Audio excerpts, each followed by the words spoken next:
Okay, jump right in. It's actually I've been wanting to talk to this guy for ages. I met him at the march in Canberra, but I was told by this Hungarian doctor that in times of struggle, um, leaders pop up from the most unexpected places, and some of those leaders have the best eyebrows in Australia.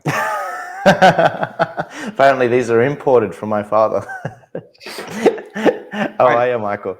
I'm good. Now, before we get going, I just I'd like to. I know you have something to talk about. I wanted to bring you on to discuss what you're talking about, the minor parties attacking each other for preferences. But before we go there, could I get to know you a bit more? Because I've been watching you for a long time, and your head amazes me. So, Oh, can I ask, where are you from? How did you get to suddenly become the Joel Jammal that we all know? sure. Well, I went to a school around the corner called the King School. It was. I'm so thankful I was able to attend there and get a lot of the public speaking skills, which I was able to get. My parents were very strong advocates of encouraging people to become the best individuals they could, so they could become leaders in society. My dad used to always say, Joel, people are going to we're going to need leaders in the future. That's why you need to be able to do this and this and this. And I just sort of remembered that. And so I sort of slowly built up these skills through school and through university and through Bible studies, which my dad ran. And, I was plodding along this construction and property development career path for about 9 years when the government had other plans. I was one of the canaries in the coal mine that was basically hit first by the restrictions in COVID. It wasn't the COVID mandates; it was the lockdowns, the first round of lockdowns, and I ended up losing my job in the very first round of lockdowns, where they basically ended up targeting everyone. And so I lost my job, which ended up me getting made redundant. I was an assistant development manager for a company in Western Sydney.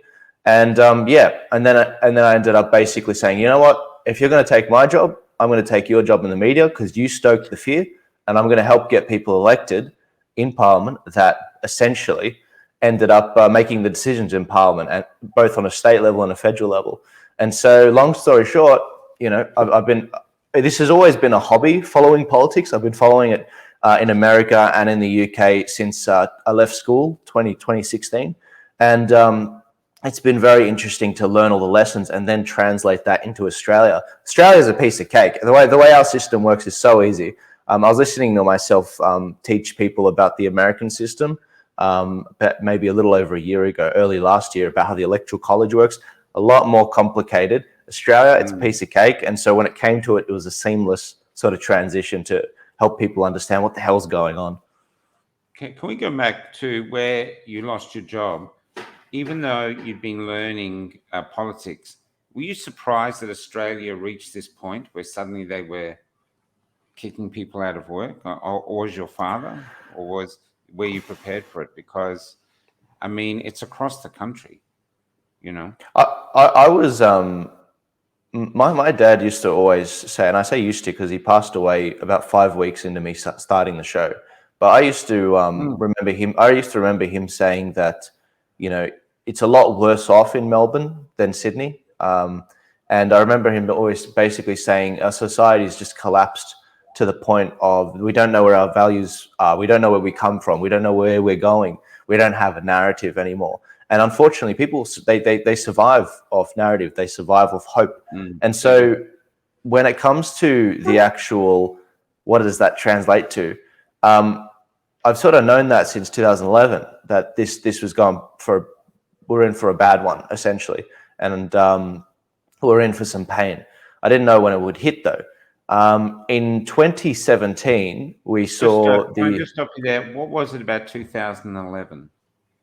Well, that was when my dad first started the Sydney Institute for Christian Studies. He'd lost his parents within 6 months of each other, And one of his biggest regrets with some of his other relatives was that he didn't preach to them before they died. He did preach to his parents, and they were believers. His grandfather was just a Christian believer. But the point of me bringing up 2011 was that it was when he first started talking publicly about where society's going and how it has a real spiritual and storytelling aspect to it. And that's what I've seen everywhere. No one knows where they're going. No one knows where they've come from. I think that's why we see, a great cross section of immigrants from overseas that have a very strong understanding. They know who they are. They know what crap their parents went through, and they know exactly what they want. And they were the first people blowing the whistle on what they saw from the Victorian government, from the New South Wales government, all over Australia. And people from Chile and Argentina, they know it. Even Vietnamese were approaching me going, "This is communism. This is Marxism. This is what they're seeing." Yeah, sorry, go on. Yeah, but look, essentially, we sort of knew this was going to happen. That all the preconditions were there. But wow, did it blow up? Oh my gosh, 2020 was wild. 2021, I almost threw up. I almost got locked up. And then 2022, everything sort of disappears, and they're like, "Oh, it's election time. Let's call half time to make sure that we can, as Topher Field would say, work out who's going to punch us in the face for the next 3 years." Can I go back for a sec?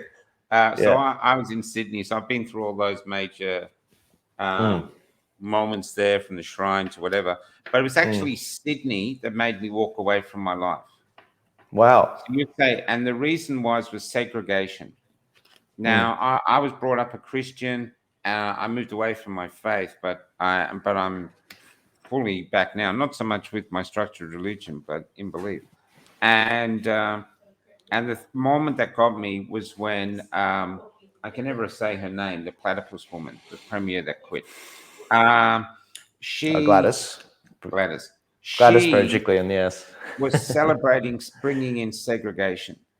Yeah. And I couldn't believe I was hearing the word in my country. I grew up with the Mandela thing. We knew. My first speech at the shrine was segregation and apartheid is cancer on the culture's soul. And it's and I couldn't believe it. And that's when I thought, no, I can't do this. We're not. I had a theatre company there saying we're not performing segregated audiences. Not now, not ever. And that was it. It was cancelled. But that was Sydney. And then I heard it from the New Zealand Prime Minister. She's celebrating it, and they're celebrating it. It is like I did a little thing where it said, "Our souls have a compass. You always know where right and wrong is. Some people call it God, some people call it the light, but you know where it is." And these people were celebrating apartheid, like saying, "No, right God is this way." And you're going, no, it's absolutely, utterly wrong on all levels. And so it was Sydney that actually started my journey more than Melbourne. But, that's amazing. But can I talk about your almost getting arrested? What happened there? Oh, that's a long story, and I'm still in the courts with that. I smile because it's ridiculous. I wish I could tell you the full details, but it's just ridiculous how it happened. I wasn't meant to be given a speech. I wasn't meant to be a protester. I was meant to be a journalist covering the protest. I wear 3 different caps since I started what I've been doing. I'm a journalist, so I report what I see. I don't become the story. I'm a political commentator where I tell people my opinion on stuff online. I'm a political activist. I'm a political activist where I educate people on the best way to get the political outcomes they want. Now, I never wear 2 of those caps at the same time. I'm always only ever wearing one. Now, at that particular protest, there was a different story. I was wearing the journalist cap, reporting what I'm seeing and, going about and telling people what's going on. And then the police come up to me when we're at the start of the protest, and it's a long story, but they came up to me because no one was listening to them. They were trying to direct people to town hall. There were no organizers there. It wasn't a permitted protest, despite the fact a lot of people thought it was. And, the police, no one was listening to them. They're trying to control the crowd. And so they tried to tell the crowd to do something, and they didn't. And then I tried doing it, and they listened, because obviously a lot of people from Sydney had seen my shows in the past and my segments, because, I do a lot of commentary and a lot of letting people know what's going on. And then they tried to do it again. people said, no, F you. And then I tried doing it because what they were saying made sense. It's like, slow down, clump, so we can clump up. And I tried doing it, and then they listened. And then the officer comes up to me and he says, all right, turn your camera off. And I was like, okay, I'll turn my camera off. And he says, okay, we need someone to work with today. We've got a situation on our hands. We need 1 point of reference. Can you be that person today? And he said, I'm still going to give you a fine, but I'm just like, okay, look, I came here prepared to get a fine either way, but we do have a situation on our hands. I'm happy to work with you. I mean, I don't really have a choice here. We've got 50,000 people in the city. The police were not in control. There was 100 to 200 police officers. They were not in control. And so I was just like, look, we've got a situation on our hands. People will get hurt if we don't make sure we manage this amount of people going through the city. And so we ended up, I said, look, I'll help you get them to town hall, and then that's it. And I said, look, I'd appreciate not getting a fine though. I'm a journalist. Remember, I'm a journalist here. I'm meant to be covering what's going on, not freaking leading the start of the protest to town hall. Anyway, long story short, we get to town hall. I don't know where the guy from police command goes, but he's nowhere to be found. The police get there. People are all getting agitated because they're like, they want to keep marching. They want to keep going through the city, despite the fact that it was planned to stop the town hall. And I've got all this on audio and film. I went up to the police line, some of the pleb police officers, not police command, and I just said, they're going to keep punching on the line. You've got to give them something to look at. Otherwise, they're going to keep marching through and keep punching on. And they weren't listening. And I said, look, I need to speak to police command. Where's that guy? Where's the baldy from police command? And anyway, long story short, I said, look, I was pleading with the police command. I said, God, look, people are getting hurt. People had already been hurt in the past, both officers and people. I don't care who instigated it, but we need to, the people have come here because they have a message to articulate. If you don't let them articulate that message, then this is going to continue on. They're going to keep going through the city, and who knows what's going to happen. Maybe we'll get a fatality. Anyway, he goes back, he goes on the phone, and then, talks to his superiors. And then he comes back, he hands me a red microphone. It doesn't quite work. And then someone from the crowd hands me a white microphone, but the police endorsed me speaking. And then I went out there and I was like, okay, I've got to summarize the problems of the audience in about 3 to 5 minutes. And it's got to be something they all agree with and to the point where they're ready to go home right after, essentially. And so I just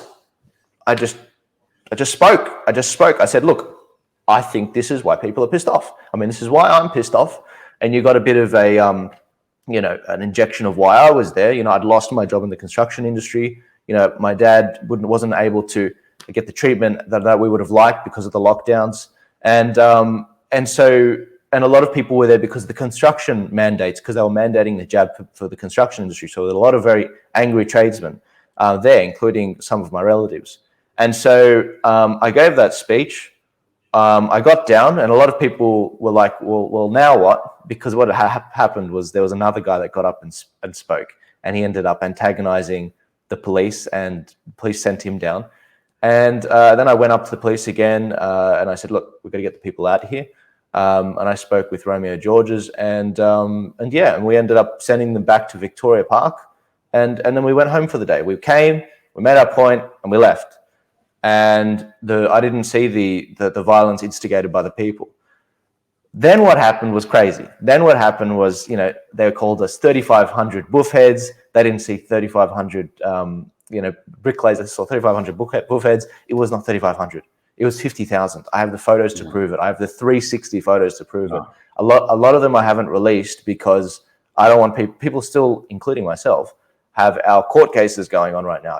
I'm up for $30,000 to $50,000 in legal fees at this point in time, and I've never asked anyone in the audience to help me with that. And I'm doing the same for the Shine. I just don't have it in me. Like, I don't know if you feel the same way, but I chose to be at that protest. I chose to do what I did that day. And for me there are a lot of battlers that go to these protests. They don't have the reach that I have. They don't have the political contacts they have. I'd feel bad to be like, oh yeah, I can go to my audience and then, be like, oh yeah, guys, can you all throw $1 in each? and then I can pay my legal fees. I was like, no, that was my, you know, I don't know. Maybe I've got a problem with asking people for money with that particular thing. But anyway, so long story short, the court case is still going on. I can't go into all the specific details, but that was essentially how the day played out. And then the police rock up the next night at 9 p.m. on my dad's birthday, and they basically served me with saying I incited people to commit violence. They cited my speech as well while I was on the steps, despite the fact the police handed me the mic. And they also got me for leaving my LGA, which I was allowed to do because I'm a journalist. I was there to cover it. And also congregating in groups larger than, I don't know, I think it was 3 or 5. And so so they're trying to get my scalp, basically. They're trying to shave these eyebrows off, but I don't want them to. And you know what, like, come at me, like, guys, throw me in jail. I mean, do your worst. It'll just become a Mandela moment, you know. It doesn't. Let's just to interrupt. First off, with the thing about money, I think the interesting thing there is realizing you're not alone. You're actually part of a tribe, because we've got. We're just about to start announce a fund that we're promoting. We're not organizing the fund. I didn't want to have the fund associated with Cafe Lockdown, but we're marketing it to back Dr. Hobart and maybe another Dr. Boris, doctors who are tackling their deregistration or suspension with APRA. And what I'm saying is it's not fair that these guys are having to fund it themselves, because we all benefit from the fight. If Dr. Oosterhuis has just won his case, if they get to live up to the Hippocratic Oath, we are all the beneficiaries of that. So, and the same with you. I mean, people stand up. You stood up. You got to the front. It's a part of a community now. And that's what we are. And we're in Melbourne. I don't know about in Sydney, but Melbourne and around Australia, because I've been traveling everywhere. The word that I hear used all the time is tribe. They go, we're part of a tribe now. It's just this growing tribe. And it's not just unvaccinated. It's unvaccinated, one vaccination, 2 vaccinations, even triple vaccinations. They don't want to go forward. They're coming back looking. I actually think that's the way forward, is that the counterculture will rise of people go, I don't want to go the direction of tyranny. We want to go this way, even though we don't know where we're going. We know we're on the right path.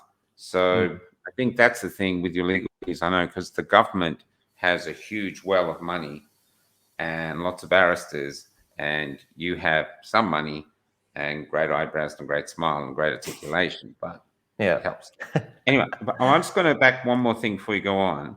Sure. Can I ask, how have you changed personally from the person who was working in construction to the person you are now? Probably a lot better on camera. You can see some of my earlier segments. I was a bit rusty.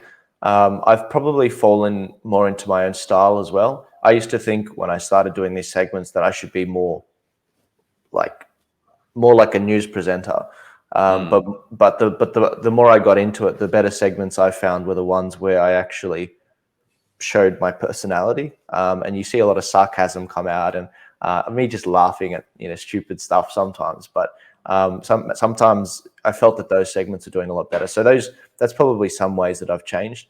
I've probably changed in a lot of ways in terms of my understanding of other people, and how a lot of people just don't have an understanding of how their country works. But yeah, wow, it's hard to say. I mean, when I started the show, I'm only asking on a thing like, you've literally been at the forefront of a war. We have this strange sort of war going on, and you've been in it. You've heard the sad stories. You've been affected by the police yourself. You've taken this all in you. And in construction, you wouldn't have had that. So that's what I'm interested in, how basically you've changed from spending a few years in the trench, or a year at least in the trench. Yeah, well, some might say it ages you. I can't lie that it's been absolutely heartbreaking to read the stories in my DMs and the things people will share with me, and it's just a big responsibility. It really is. I wouldn't say I'm holding. At times, you feel like you're holding the weight of the world on your shoulders, but because there's a lot of people in this movement doing a very good job. But when you read a lot of the stories in your DMs, you you feel a great deal of responsibility to deliver a win. That's what I tell people when I see them in person. I just want to give you a win. I just want you to, these people have been blindfolded. They've been attacked. They don't know who's attacking them. They don't know how to fight back. They don't know why they're attacking them. And I'm just trying to take that blindfold off, tell them this is how you can punch back. And I just want to deliver them a win. It's as simple as that. And so, I probably changed a lot on a personal level, being the man of the house since my dad passed 5 weeks into the show. It's obviously been different. Very tough. Yeah, it has been tough, more specifically for my mum, because it was her partner for life, and he died young, in my opinion. I think 56, and I'm 56. Yeah, That's young, man. Yeah, well, there you Sorry, go. but that's really young. It is young, and it's a shame how he went. It was. I don't look young. No, but I feel young. You don't have to agree with that. You have to agree with that. 56 is really young. Yeah, it is. But anyway, Okay. Look, I've seen a lot of changes in myself and the people around me from being in the trenches. I'm probably, I've got a fresh set of eyes when it comes to the cops. I'm a lot more familiar with them now. I mean, they came to my house at least 8 times, but I'm also a lot more familiar with them in the way that I know a lot of them that resigned. So it's such a strange. They're a mixed bag. They're a big mixed bag, and it's been so interesting and fascinating, seeing this part of the world which I'd never seen in the past with the police, and seeing how that goes. But yeah. Would you have had anything to do with the police previous to this? Because I didn't. No criminal record, no nothing. I usually stuck within the black letter of the law. It's only been more recently where it's been a bit more like, might just push the envelope a little bit. But that's just because the laws got stupid. What's that saying? When laws become enemies of men, it's like the laws You like have a moral, a moral responsibility to stand up when the laws are unjust. Something like that. It's famous. I think it's by Martin Luther King. Some sort of. But another question, though, just passing on, and then we'll go to some other stuff. How is your relationship with God gone from when you were just doing construction to now? Oh, I'm in his hands. I'm very much in his hands still. Right from the time that I became a Christian, I've just been plodding along and constantly reaffirming the commitment that God, my life isn't my own. The very fact I was born at this time in history, the very fact that I was born into the country and the family that I was born in is a gift. And there's a saying in the Bible, he who much has been given, much will be expected. So I've often committed my life to God, saying, God, and I know it sounds weird, God, use me as a tool. I am your tool to get me from point A to point B. And I am just a cello player in your orchestra. And, whatever you want me to do to essentially further your plan, you let me know and help mold me, help give me the skills to do that. And so that's literally been the story of the last 10 years of my life. And so how has my faith changed? Well, it's grown stronger. I mean, I couldn't do all this. Everything that I've done, it could not have happened. I don't have the skills, the experience to have pulled this off. It's been an absolute blessing the way it's panned out. And I've made a lot of mistakes, and those mistakes, God's used them to teach me a lot of very valuable lessons into the future, because this is not over. There's a lot more to come. Yeah. And I need to learn as quickly as possible so that I don't stuff up again. If you make a mistake once, okay, whatever, learn from it and don't do it again. But if you do it again, mate, shame on you. Shame on you. You should not be, wasting your time, everyone else's time. Society needs strong people and competent people. So learn as quickly as you can, as much as you can. Yeah, it's extraordinary that way. Moving on though, let's move to, you put a post up about, I think Morgan was in it, about the minor parties fighting each other and bickering over what do you call it? Preferences. Preferences. Yeah. Have your say to anyone in my community that doesn't want you.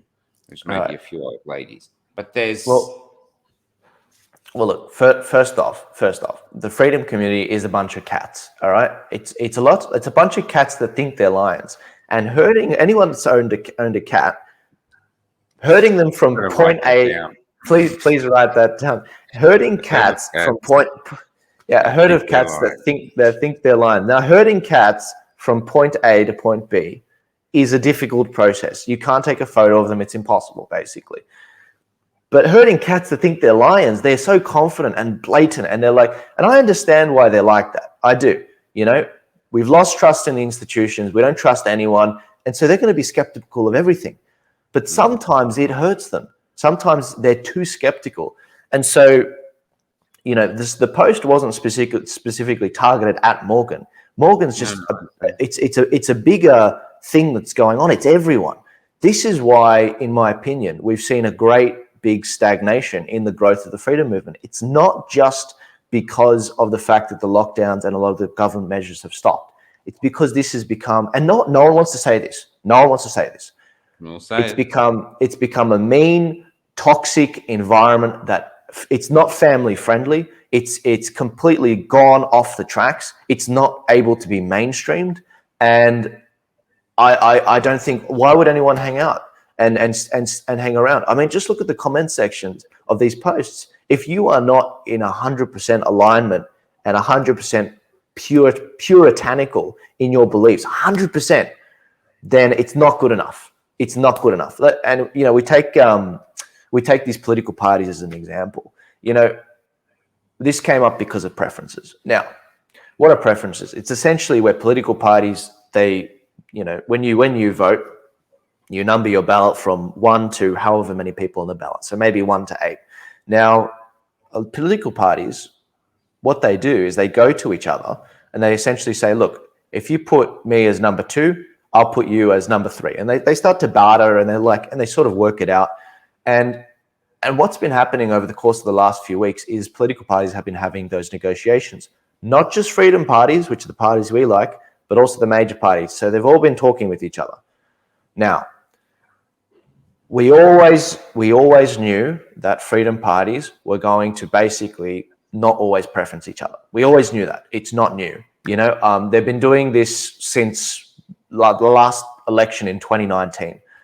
In fact, in New South Wales, if all the freedom parties at that time had preferenced each other efficiently, that was equivalent to 1 Senate spot, but they didn't. And so about 10 months ago, I said to people at the end of 2021, hey guys, we've got local elections coming up in New South Wales. I'm going to come out with these how to vote cards to essentially let people know how our recommendations are to vote.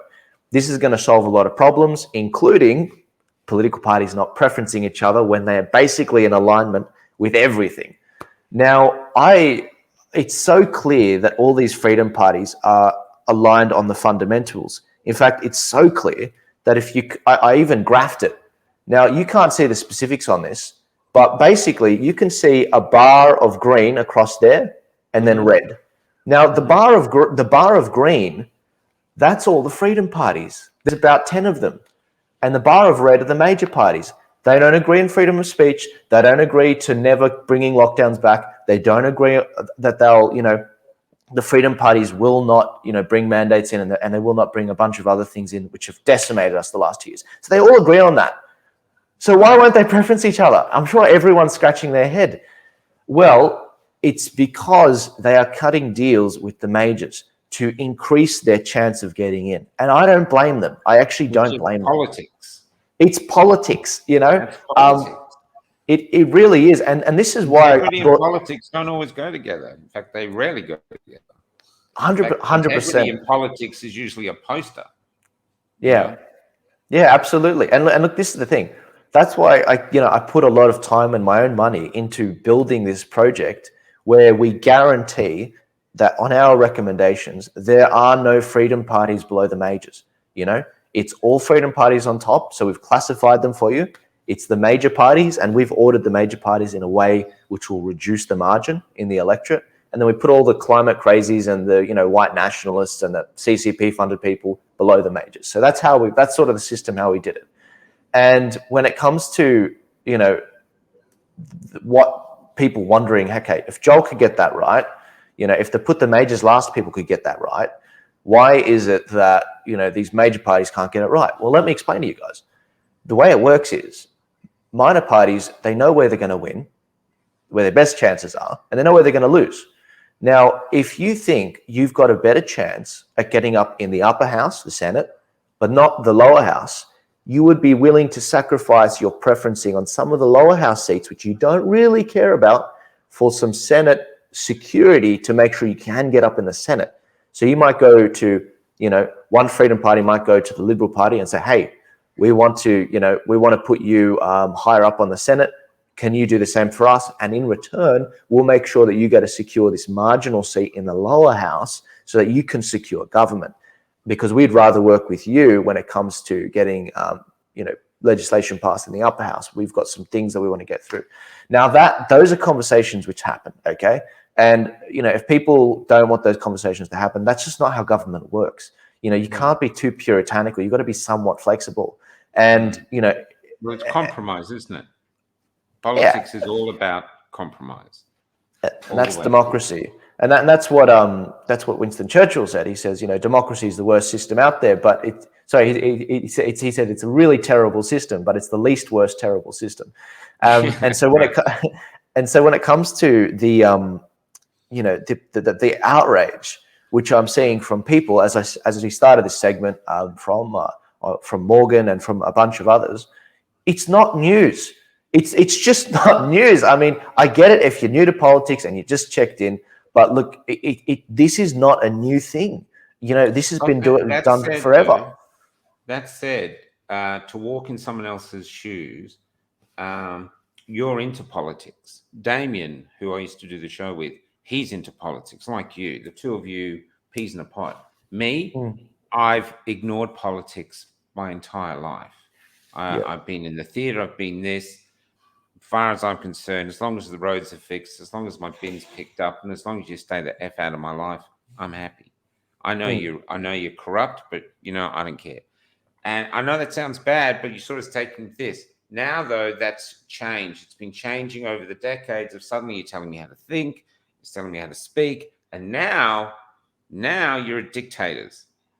Now it's gloves off. And a lot of people, whether you have no respect for us, not a lot of people arrived here at this point of all different ages, and we're going, okay, so how does this work? And we are novices, but we are pissed off novices. So when we hear this thing about preferences, you say it clearly, but most of us go, I don't get it. I used to think branch stacking was like a bonfire. It just didn't interest me. Now I'm suddenly going, no, okay, we're here now, and now I'm traveling. I've been traveling. I say this a lot, but it's true. We've been on the road for 66 days now from Melbourne. We were on the road. I met you in Canberra, so we were in Canberra for 30 days. New South Wales coming down, so it's about 90 days altogether. And I'm traveling through the people. Not that the countryside is beautiful, but I'm traveling through the people, and you're traveling through a broken heart. And the people feel Australia has gone. All the myths are really important. I know that. I know when I was doing a playwright and I was going to country towns, traveling with our plays, people didn't know who they were.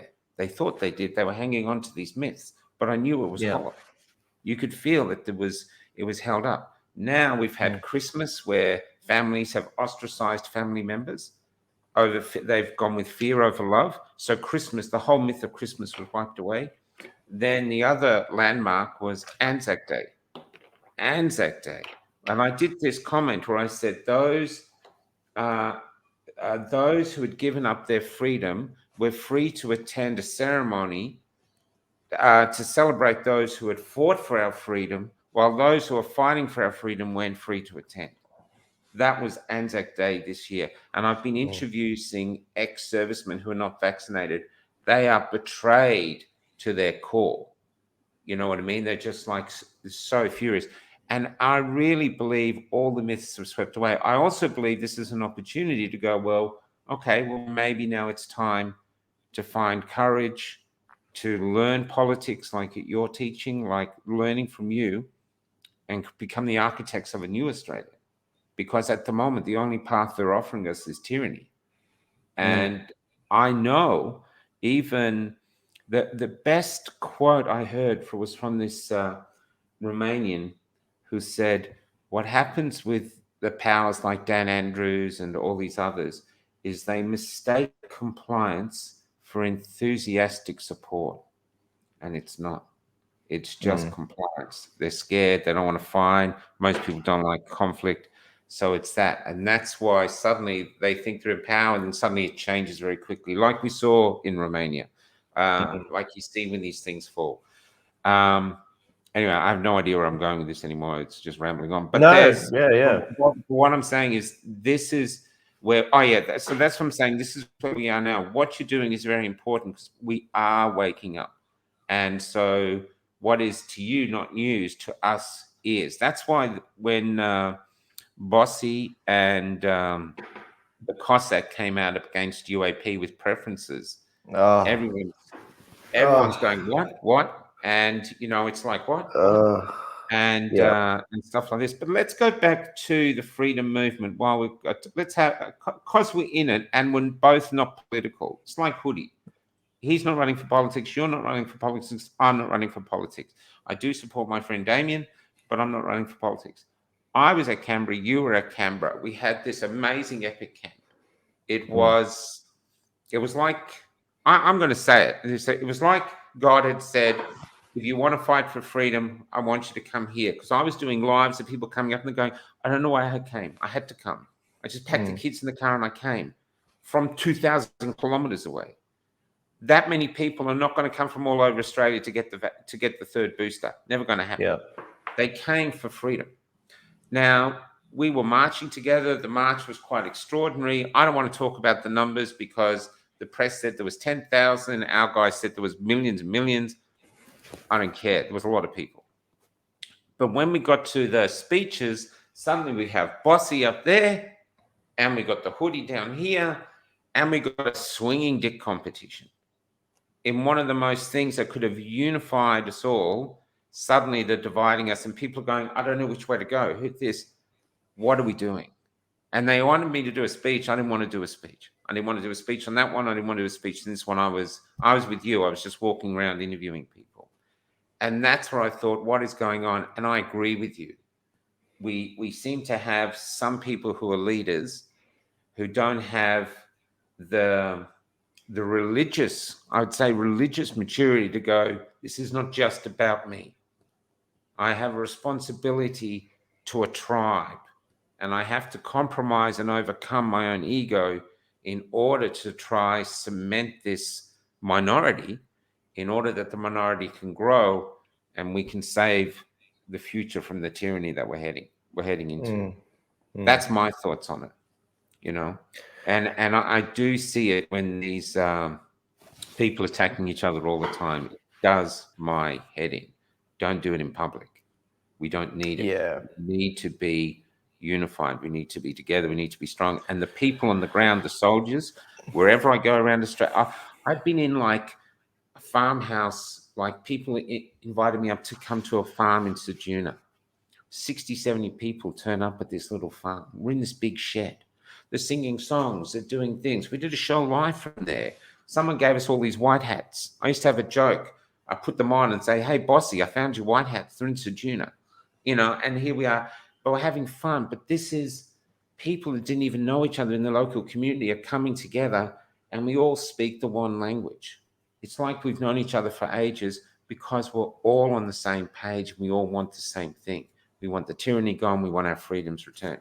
So the troops, I find it very united. But unfortunately, like you said, with cats It's an issue. And that's the bad thing. When I was in Victoria for your November protests, I I first picked up on it, we all know that, you know, everyone wants to be the king of the hill and all that kind of thing. But I ended up seeing it firsthand in Victoria. Once you guys started cracking that 100K in terms of people that were getting there in November, that was when the real big problems started. And once it happened in Victoria, I remember being on the phone with people in New South Wales, all the organisers, said, guys, this is what I'm saying. Do not let it happen in New South Wales. A week later, it happened in New South Wales, and everyone started tearing each other apart. And the way I can see it is, this is what's going on for the people just watching. When you give power to people that have never had it in their life, they don't know how to deal with it, and often they abuse it. And so, a lot of these people that it's hard to see it. It is hard to see it because I work with a lot of these people every day. But when you give them some power, it gets to their head, and you know, they ended up. I understand exactly what's going through their head, but they've got to be able to let it go and understand they're a part of something bigger here. When there's great success, everyone wants a slice of it. Everyone wants to be the head of that 100,000 person protest or even 50,000 protest at town hall. But you've got to be able to let it go. It's not about you. It's about getting results for people. That's it there. It's not about you. You just happen to be there. It's not about you. It's Exactly. so, and power corrupts. I know it does. And you do have people who've been powerless all their lives. Suddenly they're in a position of power. It is an extraordinary situation. It's happening everywhere. And but the other thing too that I think we can't discount is controlled opposition. I mean, we have other powers that be looking, hey, look at this group. I mean, in Melbourne, I think the biggest march we had in Melbourne was about 400,000. People said it was 700,000. I'm not so sure. But I was at these marches. And it doesn't matter. It was still a significant, huge amount of people. It was glorious. And it was almost like a moving church. It was like a group of people going, the churches are closed, our doctors have abandoned us, our institutions have abandoned us, our politicians are trying to oppress us, and we're moving forward going, we don't want this, but we don't know where we're going. And people, the most remarkable things were happening. Young people were holding up crosses. People were saying the Hail Mary on loudspeakers. No one cared. There's people that were religious, and I realized it's like a religious movement as well. And one young man was walking around with these crosses, and he was sticking in the face of the police, the crucifix. I just adored him. And I wrote a thing about him saying the rise of the spiritual warrior, and which did really well. And then I met him. Yeah. And I go, you. Oh my God, I've written about you. You're everywhere. And he's like, oh. And I said, what's your name? He said, Christian. I said, get out of here. Your name's Christian? And I wrote, Christian Warrior, your name's Christian. I said, what religion are you? He goes, I'm an atheist. I went, what? And he was brought up an atheist. And I was going, what? And he said, but when this all started to happen, he could see it for what it was. He goes, it's a spiritual war, and I've chosen the side of God.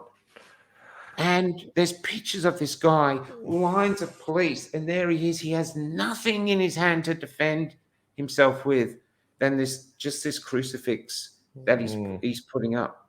He's beautiful. And he doesn't ask for any accolades. He doesn't do speeches. He just walks around with Jesus. And so I see great beauty and great courage in the things.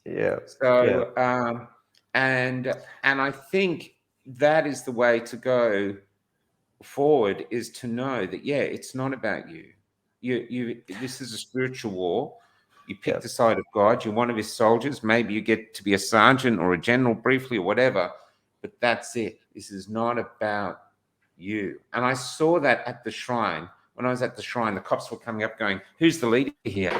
And they were coming up to us, older guys, and we're going, there's no leaders. This is not organized. This is just people wanting freedom.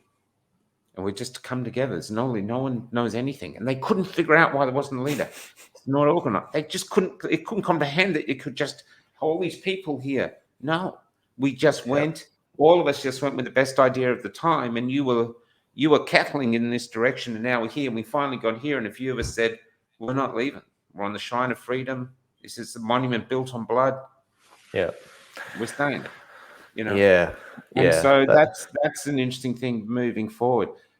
Do you think, though, that there's other leaders yet to emerge? Because this is going to be a long, long, long fight. And I'm meeting them everywhere. I'll bring you up. I'm in York, a tiny little town in WA, tiny little town. One of those gold mine towns or whatever, thing.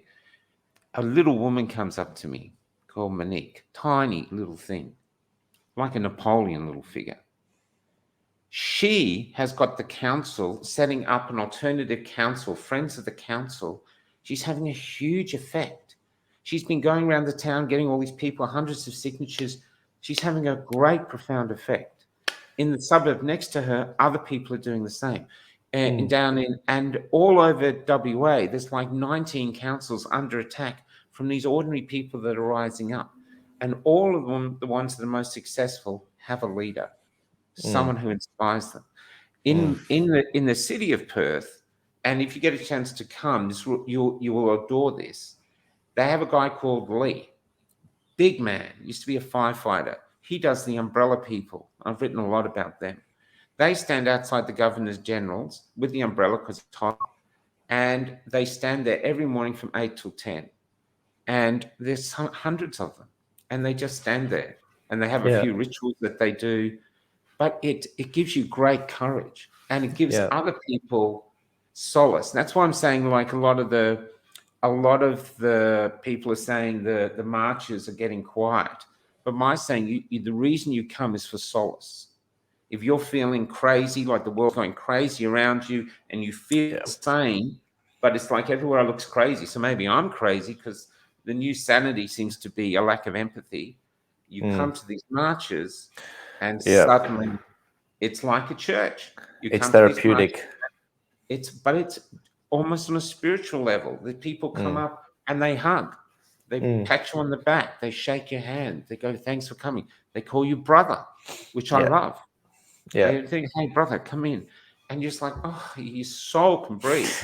So I do think there's great hope, but I am with you. I am getting annoyed by certain people who I think are doing us a great disservice in a time where we need unity, definite unity.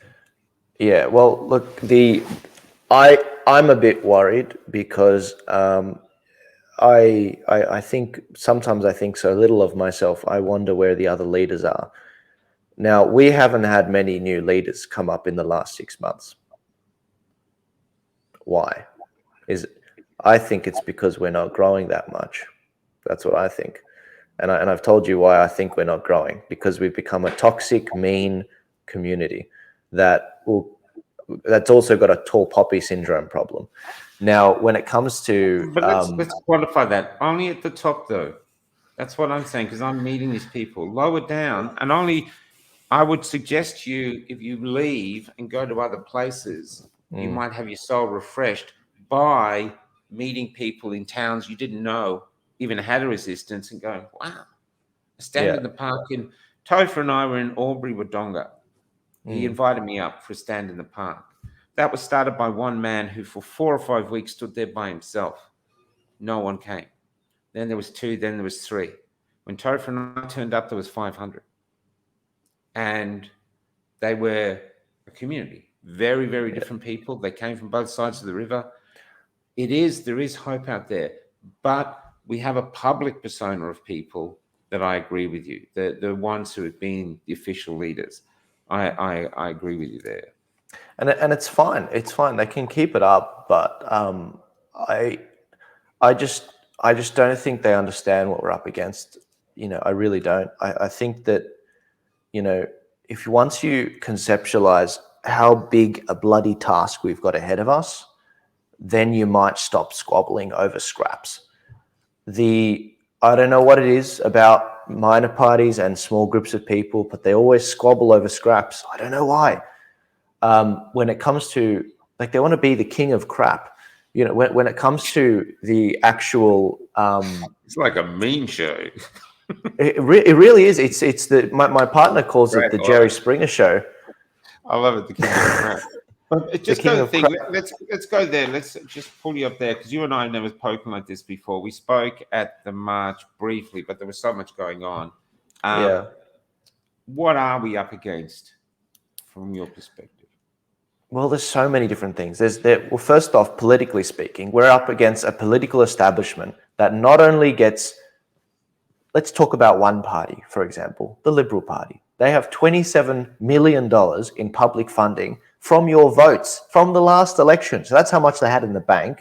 Then they also have all the political donors, all the big party and big company interests donating to them, millions of dollars, filling up their coffers. They've got a party infrastructure which allows them to call upon hundreds of thousands of volunteers around the country, all to fight an election. They're incumbent. They have people on every single level of government, and that's just one of the major parties.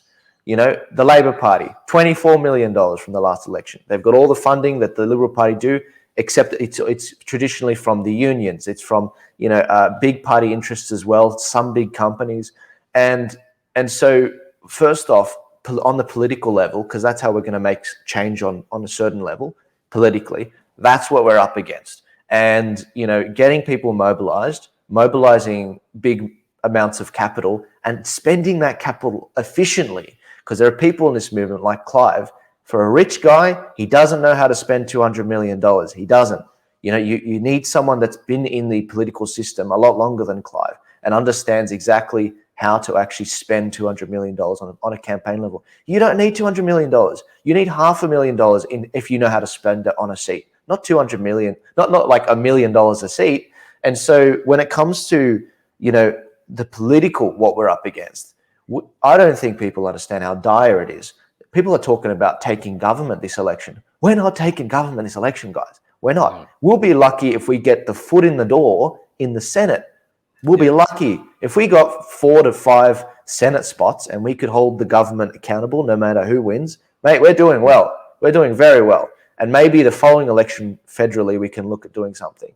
But people's expectations, they need to be brought right back down and say, guys, you know, we are not looking like a side that's about to win government.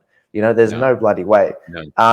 What are we up against censorship-wise? And this is why I just say, look, all of you people online that have your little cliques of audiences and, you know, your little cult followings, including myself, I don't think you understand that this is a closing window. That censorship is always around the corner. It could strike at any time. It's the silent killer. You don't just get to tell your followers, "Oh, here you go." No, it's too late. You're gone. They've taken you out at the knees. And I've been writing about this topic since 2018. This is existential to your channels, to your followings, and why? Okay, just let's go a bit deeper. Why the censorship? Because I agree with you. I mean, we've cafe locked out, and when I had a theatre company, I was boosting everything, and I think I got to 6,000 followers at one point, and I was raving, but it cost me a lot of money. Now I'm at 100,000 followers plus. I haven't spent a dime. I didn't think they boosted. They didn't show anybody, but I'm expecting every moment for it to be gone.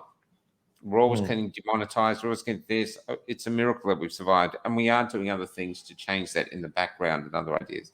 YouTube, you fart near a computer, YouTube takes your site down. You know, and they don't even give you any warnings anymore. They go, "You're gone." You know, and then they say, "Oh, you put on a little thing." And then you put the thing to rumble, gone. It's so YouTube. Why the censorship from your perspective? Oh, I mean, you know, we've why. never you know seen why. Like this. Come on, say it. You know why? It's because they don't like what you're saying. It doesn't suit the narrative. You know, they're just starting. The people at YouTube, the people in America, in Silicon Valley, it doesn't suit their values. Basically, you know, these people that they're very, very rich, They've had a very privileged life. They went to one of the Ivy League universities. Rather than taking a job with one of the intelligence agencies, they've gone with, with Google, YouTube, Meta, Facebook and Instagram, Twitter. They go to these companies and they bring their values with them, the values which the universities have taught them. And anyone that knows what the term the long march through the institutions is, you understand that the universities are pumping out, basic socialists and communists. And once you realize that they're trying to strip you of all religion and all beliefs so that you can be controlled by the state and you adhere to a woke ideology, then you understand that these problems aren't just constrained to the universities. They go into the workforce. You see them in the HR departments. And then you see it in big tech. And the problem with big tech is it's not just America's problem. It's the world's problem. So now I'm getting held to account due to American standards. So I could be talking about are Australia's elections safe and trustworthy, and I'll get banned because they'll think I'm talking about American elections. And that's not the case at all. And like they ban on a bunch of different things. They don't like, people talking about January 6th. They don't like people talking about, a lot of the COVID stuff. They don't like people talking about, misinformation on certain topics like climate change. They're starting to demonetize channels which don't have the right narrative on climate change. It's all there. And yet, despite all of the establishment we are up against, people still want to F around and act like we have time to spare and resources to spare. We don't. We are always on a knife's edge. We are up against some of the absolutely best resourced people in the world, the most powerful engines. They've got AI working on how to hunt you down online and take out your accounts. Once people understand that reality, then maybe they'd stop fighting with the very people that share exactly the same damn values in the green section. And that's what annoys me. Have you had your first what the F moment of the day? We call them what the F moments. It's when you wake up in the morning thinking, no, it's all a dream, everything's good. And then you hear something, you go, oh, that's what the F moment. I'll give you two what the F moments. Sure. One of my colleagues' grandmothers just got a 90-day ban for a post she put on Facebook 6 years ago. No, you're kidding. Algorithm went back 6 years. That's your first. This is a better one. I mean, if that's the case, I'm finished. Anyway, this is amazing. So I just like talking to people, ordinary people, about that's my thing. I just like it. And I meet this teacher who's lost her job, and she won't take the mandates. Now she's taking her kids out of school and she's homeschooling. The reason she took her kids out of school is her child in the 4th grade had a substitute teacher for the day. The substitute teacher gave them a lesson. They had to do a small childish essay, and the subject was why the government cares for them and why they must do what the government says. That was the essay in grade 4. Wow. I mean, even North Korea would go, no, we can't go that far. They can't go that far. Isn't it obvious? Come on. Yeah. No, the Chinese are going, come on, there's limits, man. And over here in Perth, this was staggering me. I'd heard about it, but I was actually shown the videos of it that the person doesn't want me to share. The police came into a church, Catholic church, while Mass was being served, shut the Mass down, and checked people's vaccine passports. And my communist parents who grew up in communism, they said the communists would never enter a church. They would never enter church anyway, but they would never enter a church while a Mass was being performed. And here they did. We are crossing such lines in the sand. And then the other thing over here and this is what I found out by traveling. I meet these independent journalists in Perth, lots of them. We've never heard of them because I don't think the algorithms allow their stuff to come across. St. Mary's Cathedral, this is a true story. St. Mary's Cathedral, they have a Singaporean priest, very pro. and he's urging or basically telling the people to go get their children vaccinated. The pop-up vaccination clinic was underneath the cathedral. They had to walk out, down a ramp, underneath the church. Some people started protesting, people probably like your father. They're doing the rosary on the grass. The security guards came and said, "You've got to get out of here. That's a protest. It's the rosary." The next week, so the story goes, 30,000 people blocked all the entrances to the cathedral in a protest. No one's heard about it. Christians blocking access to a cathedral. We are in extraordinary times, Joel. Times of unprecedented moments. We call them what the moments. On both sides, remarkably good, remarkably bad. And in amongst that time, whether people like yourself get to see the end, we need navigators. We need people who can go, look, I know you're getting crazy with this, I know you're getting crazy with this, but this is where we are right now, and this is where we're going, and this is where I think we should be going, and this is how we're getting there. That's why I think you're very important, how you get out with your clarifying it down. And the only source of the only real sort of guide for you to go by, and I'm happy to say it, and this is something 10 years ago I would have never said in my life, is God. There's a light. There's good. That's goodness. We head that way.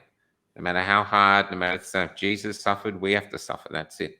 But that's where we have to go, because we cannot leave our children, our grandchildren, our great-grandchildren, we never even thought of yet, this world. This world is collapsing on its own darkness and censorship and everything. We can't do it. And the truth is the only way, regardless whether it's painful to hear or not. I said before that, I've been given a lot in life and had a lot of blessings. And as I said, he who much has been given, much will be expected. And the way I see it, take it, use it or lose it. Because if you don't use it, then maybe someone else needs the resources, If you're not going to play your part, then, we need someone that's going to play their part. The show must go on with what we're going through in Australia. And there are certain people that have been given certain gifts. And the meaning of life is using those gifts and using it in a positive way, in a constructive way, not a destructive way. What I see from a lot of these personalities, I've worked with all of them, is destructive when it comes to the end outcome. If you've got a grievance with one of these minor parties, can it wait? Can it wait till after the election? Is that possible? Because all you're doing is demoralizing. Does it have to go public? Exactly. Does it have to go public? See, whenever I have a problem with someone, I generally take it privately. And that might sound hypocritical, because why didn't you do it this time, Joel, with Morgan? Because it's not just Morgan that's doing this. It's everyone. It's everyone in the comment sections, up and below. Because a lot of people in the comment sections, they're falling into this trap of attacking each other. Guys, this is exactly what the establishment wants, but no one's getting paid to do it. You are tearing each other apart. I just saw an ad for the UAP. It was attacking One Nation directly. It took a quote out of context of Pauline Hanson in the debate which was held between her and the Mavericks, and it was completely out of context. And so we see it happening on a party level. We see it happening on a candidate level, and even on a commentator level with people like Morgan. And then we see it happening, on the ground level, percolating into the comment section. And that's the average people. And it's either going to enrage people or it's going to demoralize them. And this is not the time to be demoralized. We are a week out from the election. In about a week and 12 hours, we're going to know who's going to run the lower house in this country, ScoMo or Albo. We won't know who runs the Senate until a week after the election, so 2 weeks from now. Now, what should we be doing? It's pretty simple. There's actually not that many things. There's 2 or 3 things we should be doing. First off, We should be getting our vote absolutely right. We should be making sure we understand how we're going to vote. Now, if you don't know how to do that, you look into the people in your area. If you don't know how to do that, we've got how to vote cards, which recommend the best way to vote for freedom to get us out of this thing. If you don't like the freedom parties that we've put on top, just reorder the freedom parties and that's it. But other than that, I'd leave it the same. Secondly, it's not enough just to vote. Our candidates need bloody help. They need it, and they need it like yesterday. That's right. Let's do that. This is the thing. We need volunteers. Yes. They need hundreds of volunteers. And you don't have to be vaccinated to be a volunteer for this thing. That's right. That's right. We just need your time. Get on the this. things. This is some context for you, Michael. How many volunteers? In every electorate, you need about 200 volunteers for election day, maybe more. Every electorate, there are 151 electorates. So if you're a party, I know not all parties are doing this, but if you're a party that's running an election in all seats, you need 24,000 volunteers around the country. Now, that sounds like an impossible task, but this is the price if we don't do that. If we don't. The major parties will get back in. We will be, if you always do what you've always done, you'll always get what you've always got. They're going to get back into government and we're not going to represent. A lot of people have been overestimating the size of the freedom community and I've hated it. I've hated it. You know, you said it before. The biggest protest you had in Victoria was probably 400,000. Some were saying 700,000. Some were saying 1 million. Now, I never thought that. I never thought that the freedom community was that big. I always understood that the freedom community was maybe 1 to 2 million people around Australia in total. Mm-hmm. There is still 23 million people out there that are untapped, and they all make their decision up, most of them, before they go into the polling booth in many cases. So if you're not representing on the polling booth, if you're not handing out how to vote cards for your favorite freedom party, we're screwed.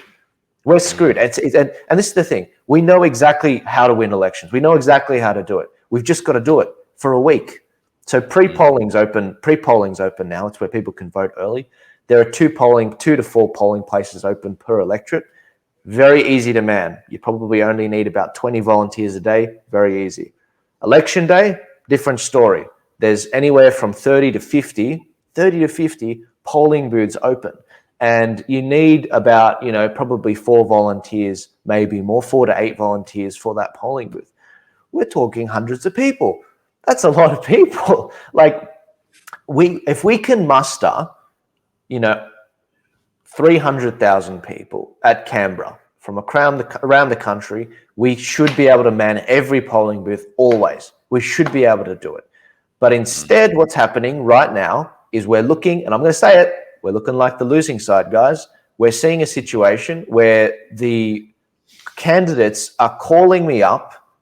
They're absolutely devastated that they're on their own and they can't get the volunteers out there to help them. Now, there are protests happening right now as we speak, Michael, today. I'm going to one today, yeah. And good on you. And any organizer I've talked to, any organizer I've spoken to, I've said, if you don't plug the volunteers we need volunteers for these candidates they're yelling down the phone to me. They're struggling. Some of them are in tears. If you don't plug the fact that they need volunteers, then that protest was useless. Absolutely useless. It doesn't matter if you sweat 2 years to work out how to perfectly preference your card.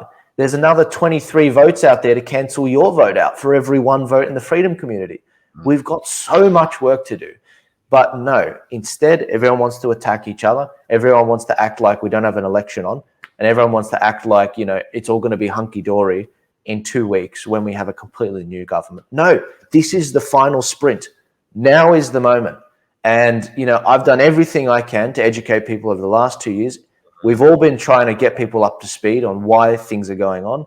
But we've provided how to vote cards. We've provided, people with experience about how to actually, watch out with the ballot counting, watch out with what's going on with, with the infighting with the major parties. Now is the moment to put all of that understanding into action in this 1 week. We're up against an establishment that is well-funded. They pay $200 a day per volunteer to man the polling booths. We don't have that. Our people, they do it out of their own, they believe what they're actually saying. They're not being paid to be out there. But that is why they will lose eventually, because they do not have the courage of their convictions. We do. Right. And that's why we'll stick at it. And but this is the thing, Michael. Well, let's go there just for a sec, because I have a saying that because when you're on the road and you're talking to people, you get time to think. You obviously think yourself. And I came up with this thing that if we continue to go with the flow, then everything we love about this country will drown. And that's what I'm seeing. Yeah. And I hear, I'll mention it today, the thing too. But can I just say, and since we're here together, that I believe you're right. I don't want to sound like a quitter, but I think we have to brace ourselves for after the election, where you're saying time out. And it's going to be really interesting, and not in a cheery, let's celebrate way, what will happen. It's well, part of that is, and everyone needs to remember this, we're going to have bad news on election night. All right? We're going to have bad news. All right? The reality is going to be that we're running these candidates in the lower house around the country, and we probably won't get any of them up, except maybe Bob Katter. Even Craig Kelly will lose his seat. People don't understand how dire this is. Like, I don't think they get it. It's very difficult to win a lower house seat, because the way it works is it's 151 seats. They all represent 100,000 people. So they've split us up. We're all split up. But that's why we're going to see the greatest success in the Senate, because the way the Senate works is it's by state and territory, and all the votes in the state, they get added up together. So we can get some Senate spots up there, and maybe even enough to form the balance of power in the Senate. So it doesn't matter if we don't get the lower house. We can veto any legislation, no matter who forms government, and stop them. That's what the hope is. That's what keeps driving me and people like Topher. That's where the real fight is. But you have to run lower house candidates so that you can get votes for the Senate. Who knows? Maybe we'll have some miracle wins in the lower house. And that's great. There's some great people in my area who I've been backing. There's some great people in the Hunter Valley. They have a very good chance. Great people everywhere. I've been interviewing lots of them. There's great people everywhere. They are, though, naive. Yeah. They really are naive, even though they're running. But they have the passion. Maybe the next election, if they come back again, they'll learn. But it's not wasted, Michael. It's not wasted. The people that ran in the Hunter election last year, so that's in Sydney. It's probably one of the most winnable electorates for freedom parties. It happened to be One Nation that ran in the last election. A guy named Stuart Bonds, he ran. He came in just as number 3. He almost beat the Nationals guy. If he beat the Nationals guy, he could have actually won the whole seat. Now, because of how hard he worked, this election, One Nation was given an equal platform in that seat to Labor and Liberal. They were on the debate stage. They were debating the other candidates. It's a different candidate this time, but even though it's a different candidate, still, they're treated equally. Now what we're doing this election is we are quantifying the size of the freedom movement, and that's going to be very valuable for the next election. But the reason why I say election day, we need a brace for a hit, is because that's not when the real win's going to come in. It's not going to come in till a week or two after, when the Senate results come in. That takes a lot more time to count. But there's still state elections too. Dan's up in November, and I'm thinking there. And I think there's even I was telling Damien, everything you're doing now, if you don't get federally, it can all come across, and we can learn the lessons from the federal one and take it to the state. I know McGowan's got a while. It's an interesting time. I don't want to say, I don't like saying things that I have no knowledge of, but I do think our hope isn't on our side. I think a lot of our hope lies in our best recruitment officer, which is the booster and the 4th shot.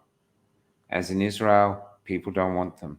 They don't understand them. Even the most ardent supporter of the government going, well, I've had two, and I've been sick every time. They want me to take a third one and a fourth one. And people are stopping, and more. Everyone knows now. We were at a sort of get together recently, and I said, hands up who knows people who've died of COVID. No one put their hands up. I said, hand up who knows someone's had an adverse reaction. Every single person put their hand up. So I do think with there, and what I do say to people is we cannot discriminate. There's things like going around with pure blood on. You can't use pure blood. What we have to do is like the prodigal son. These people went there. They trust the government. Now they're not so sure. We have to be going, well, come and join us. And maybe together we can change things. And I think I'm with you. I think it's a long, long fight. I'd love a miracle that suddenly we did sweep into power in the upper house and we had thing. But yeah, even though I try to be an optimist, I think we better batten down the hatches. Well, let me be optimistic. I am optimistic, right? We all need something to run on, and I am optimistic. I just want people to put it in the right direction, and I'm trying to light a fire under people's butts so they get activated, because we can make a difference in this week. Most people haven't voted. Most people, absolutely, most people haven't voted. There is still the opportunity there, but for every day that ticks by and we don't have these polling booths being manned and our candidates are getting worn out, the other guys are manning the polling booths diligently. That's the point. But this is the thing. This is what I think is going to happen this election, despite where we are right now. I think we're going to see one, definitely, Freedom candidate get up in Queensland. Probably Pauline Hanson. Maybe two, because she's actually gotten a very good preferencing deal with the Liberal Party. I think we're going to definitely see one in New South Wales, because we almost got one in the last election in New South Wales. So that's three so far. I think we're going to have a fourth one in terms of Victoria. I reckon you probably get the Liberal Democrats up. And then in Tasmania, I reckon Topher Field might actually get up as well. And then maybe we'll see one in WA. So we're looking at possibly 6 senators that get up around the country. And then we've already got a senator in Parliament already, which is on our side. We've got Malcolm Roberts from One Nation. We've got Senator Rennick, who's from the Liberal National Party. And we've got Senator Antic. So now we're looking at, 9 senators possibly in the upper house. That could be enough to actually hold the balance of power very securely. Now, that's the good news. That's where the fight's at. But this is the thing. If we don't run candidates in the lower house, we don't get Senate spots. That's the reality. And I am very optimistic about where things are going into the future. I really am. And as you said, even if we don't have the greatest... I am optimistic for the future. I just think it's like traveling through the dark to reach the dawn. I just think the dawn is still a way off. But I do think we'll reach there. Because me too. as a Chilean guy said to me, this human soul yearns for freedom, craves for freedom, and will go that way. So I do think we will. I actually think ultimately our culture will benefit from it, because we'll finally reach a platform once we've gone and go, okay, now we're a country. Now we fought for freedom. This is our freedom. We're going to be better than we used to be. So I think it's the fight of our lives. So I do have, but at the moment we might lose a few battles on the way. Yeah, and absolutely. And I think that, after this election, I'm encouraging everyone to have a bit of a break.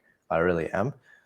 When it comes to the COVID stuff, I actually think we're having an extended break from this stuff. I don't think they're going to go that hard on it until after the elections in Australia. And the after the elections isn't just this one. It's not even just the Victorian one in November. It's the New South Wales one in March next year. So we've got a couple of them. And so the day after the election, I'll probably take a week off from this stuff. And then I'll be straight into planning for Victoria's election. It's not that I'm being a dictator and telling people how they should vote in Victoria. It's that I'm giving Victorians the resources to fight the battle that they haven't been able to fight in the past. You've got no problem protesting, but politically speaking, a lot of people are disarmed and they need the tools to fight it. So on a state level, yeah. Totally agree. Well, I'd love to help with that. I totally agree. There's most of my people watching are based in Victoria, like 75%. So if I'm still on air. But yeah, anyway, I'm going to wrap it up now and go. It's been joyous.